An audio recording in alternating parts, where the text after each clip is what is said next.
إن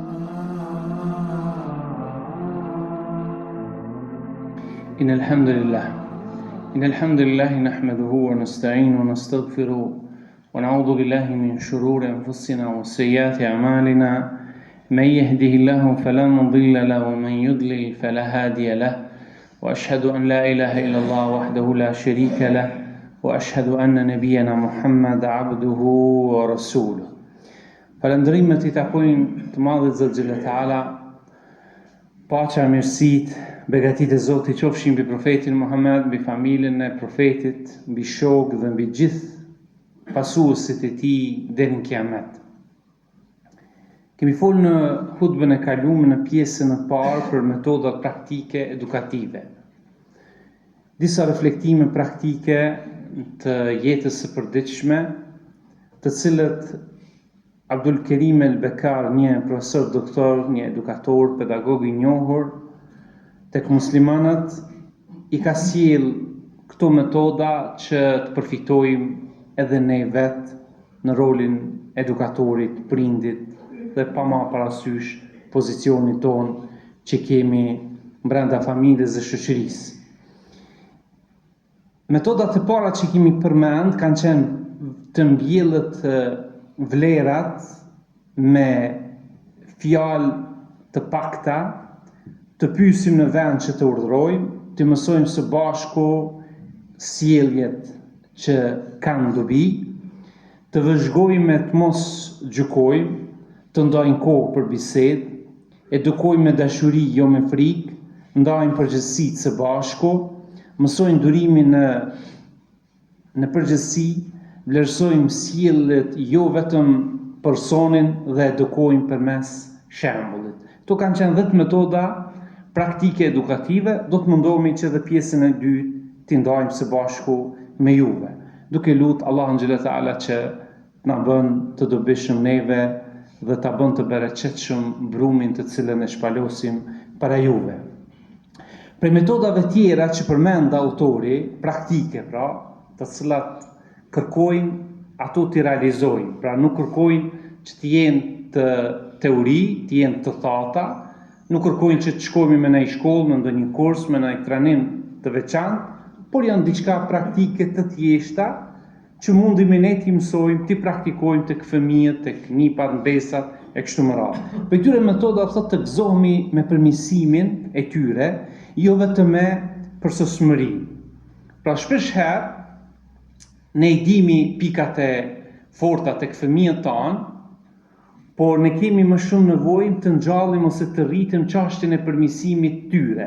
Për shembull, kur fëmijët tonë sadopak vrejmë diçka që kanë përmirësuar në raport me sjelljen e tyre, qoftë në rrugë, në shkollë, ndonjë qëndrim të tyre të cilët në moment nuk kanë treguar ndonjë arrogancë, se cilë dikush është sill keq, por ky është sill me butësi, ka sill me një metodë të mirë, atëherë ne vlerësojmë pra këtë sjellje, këtë ndryshim tek ata. Kërkojmë leje ashtu siç ne duhet, pra, ose siç ne prindët kërkojmë nga ata që të kërkojnë leje. Pra fëmiu nga fëmijëria duhet më mësu se si të kërkon leje. Kërkon leje për me hyrë në dhomën e prindve, do të me kërku leje kur del prej shtëpisë, jo që jeni më të vegjël, dëgjoni mirë hoxhë. Do të me kërku leje kur dilni pi shtëpisë. Do të me shku te një shok, do të me shku dikur musafir, do të me dalë, më shëtit, duhet prindi mu pyet.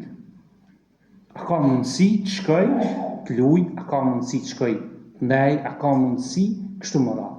Derisa ti bëjsh 40 vjet, 50, 60, prindi është gjallë të dush mi marrë leje. Jo që ai ka nevojë të thotë ti mi marrë leje ati, sidomos kur të rritesh, por ka nevojë sepse ai e ndin që po vlerësohet prej fëmijës ti. Kaq, shumë e thjeshtë. Jo që ai ka me ndalu ty kur të rritesh një ditë, por ka me vlerësu sjelljen tënde. Sot po shkoj, vonohem, sot po shkoj, do të rrit 2 ditë e kështu me radhë. Kjo është kulturë, kjo është edukat që na mëson feja, na mëson tradita e kështu me radhë. Por çka është e mirë vëllezër që kjo nëse domi ne këtë sjellje, këtë edukim praktik metodë pra praktike edukative ta mbjellim te fëmijët e tonë, duhet shumë me qenë kujdesshëm që kur të prekim diçka tek gjanat që janë personale tek fëmijët e tonë duhet me marrë leje. Një, mos tentoni asnjëherë me marrë lodrën e fëmijëve me ia dhënë ndonjë fëmijë tjetër pse ka ardhur mysafir, nëse ai nuk pranon. Mos tento asgjë me marrë dhënë shumë prej fëmijës tënd vetëm që musafiri muni rahat, që duhet m'ia dhënë fëmijët ose mbesës ose nipit tij. Jo. Dush me kërku leje, sepse lodrat, gjësendet e fëmijët, përderisa ti nuk ja ke ble, ato kanë qenë pronë tonë. Në moment që ja ke ble dhe ja ke dhuruar është pronë e tij. Ai e ndin që është e vetja. Nuk ka të drejtë tash e tutje krush m'ia marr. Përderisa jep leje për to. Mos tentoni të thot në mënyrë të dhënshme ose në mënyrë tinzare, mu mashtru me morë telefonin e fëmijëve t'ju, edhe me kontrollu. Pa lejen e tyre. Si prend, e ki të drejtën, ma jep qa telefon nëse ka mundësi, se po mbynë, me bo një thirrje, po mbynë të shoh diçka në telefonin tënd. Se mdokët je të lujt shoh dhe ke instalu shumë loja.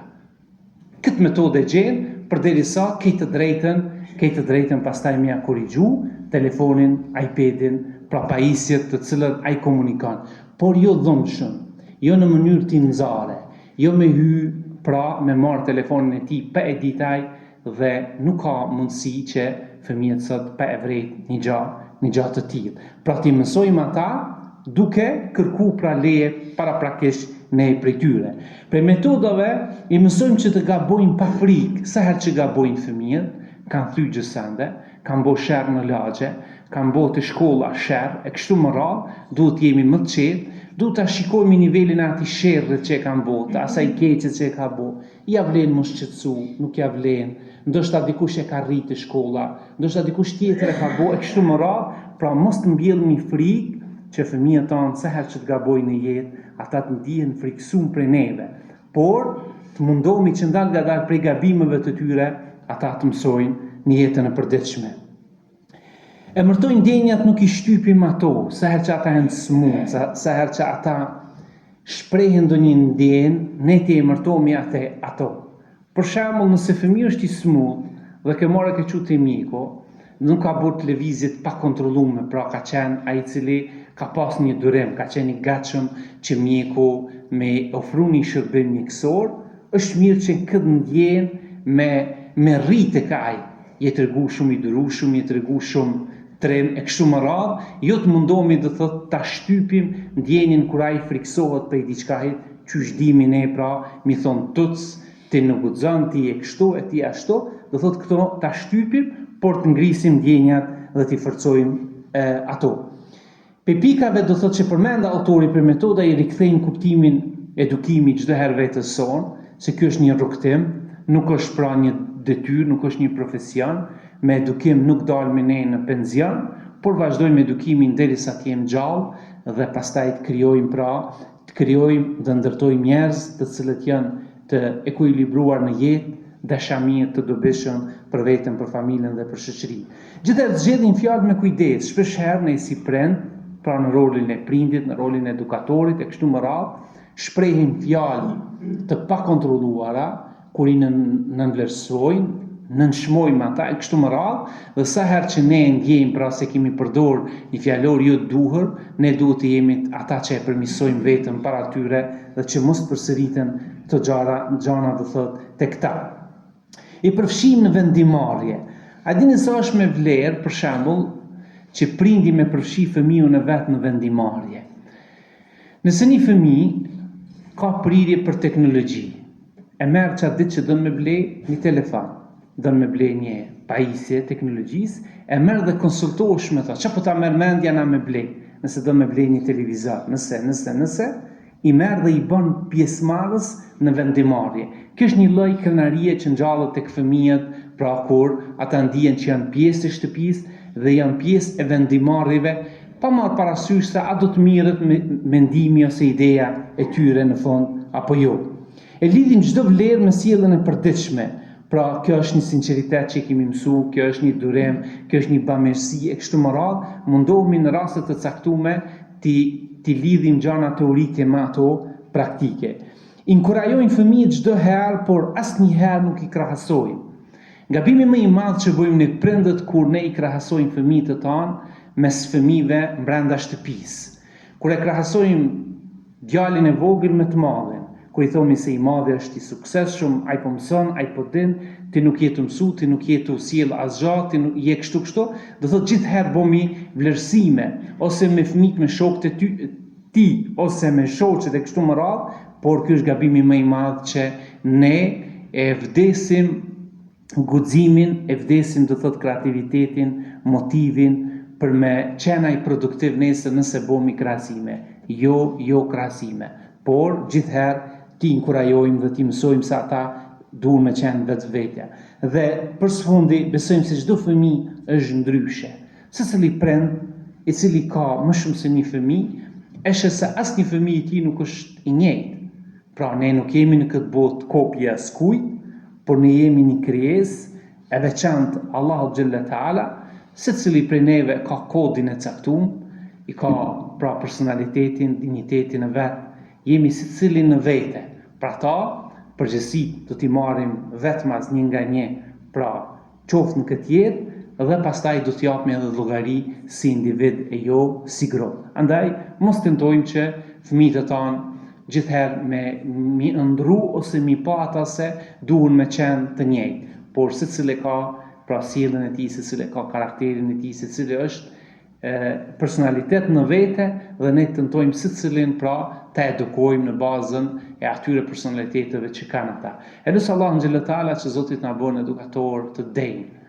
Këtë emanet kaq të mirë Zoti na mundson që ta kryejmë me ndershmëri.